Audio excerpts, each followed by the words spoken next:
This map visualizes the current baseline of major depressive disorder. Globally, the disease affects approximately 322 million people. Biological stressors accelerate that baseline. During the COVID-19 pandemic, meta-analysis revealed that 45% of infected patients subsequently experienced depression.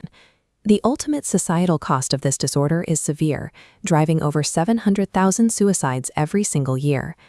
Clinical symptoms extend far past low mood.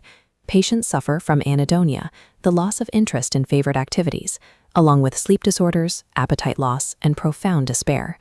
The cause of the disease is complex, driven by an overlapping mixture of genetic vulnerabilities and environmental factors. The data shows that major depressive disorder is a highly debilitating physical crisis.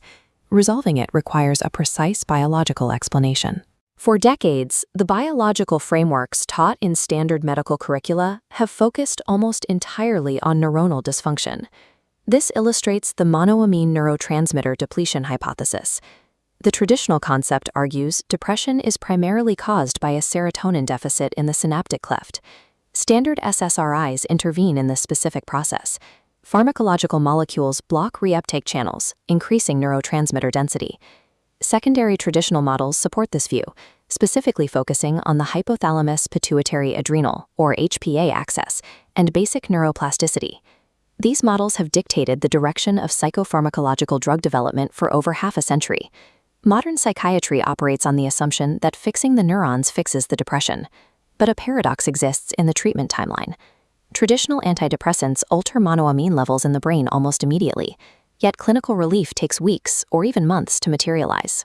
Furthermore, manipulating monoamines fails in a massive subset of patients, which creates the very real clinical reality of treatment-resistant depression. These specific pathological mechanisms contain limitations. Specifically, they cannot explain the delayed effect of antidepressants. Standard curricula contain a blind spot, a lack of focus on the cells in the central nervous system that are not neurons. The brain's environment is actually regulated by a completely different biological system. These structural failures suggest that current theories are looking at the wrong cells. To explain the pathology of depression, we have to investigate the brain's innate immune system. If we zoom out from the isolated neuron, we reveal the full complexity of the central nervous system's microenvironment. Here we find microglia. They are the predominant resident immune cells in the brain. They act as the first line of the innate immune system within the central nervous system. In a healthy brain, they are constantly in motion, actively regulating microenvironmental changes. They support neurons by physically pruning synapses and facilitating the formation of neural networks. Healthy cognition and mood rely on microglia maintaining the structural integrity of this brain ecosystem. Depression-associated stress acts as a physical, detectable trigger within this matrix. During the recognition phase, microglia detect the stress as an environmental threat. They undergo a physical transformation, abandoning their branched resting state to become thick and condensed. This new form is known as microglial activation. This activation is a measurable pathology observed in both animal models and clinically depressed patients.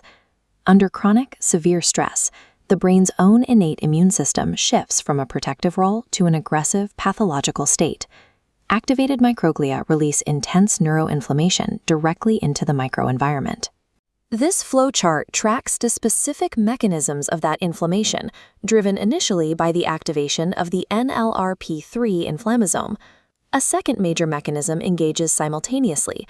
The kynurenine pathway begins broadcasting toxic chemical signals outward. These inflammatory pathways directly degrade synaptic plasticity.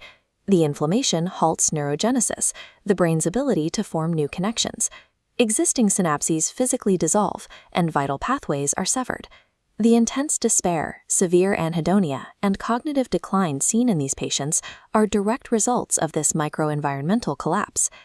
Because this microglial mechanism drives the pathology, the way we understand pharmacological treatment must evolve. Recent data demonstrates that effective antidepressants, both clinical medicines and natural products, affect microglial activation by bypassing the neurons and binding directly to the activated amoeboid microglia. This initiates the pharmacological suppression of neuroinflammation, forcing the microglia back into a resting state. Once the inflammation clears, synaptic plasticity is restored. The neural networks can slowly rebuild in the newly stabilized environment. This mechanism explains the clinical delay.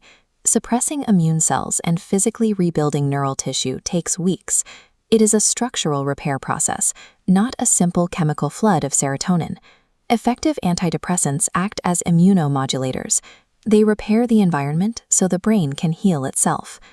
Major depressive disorder involves the dysfunction of several cell types, but the pathology is predominantly driven by microglia.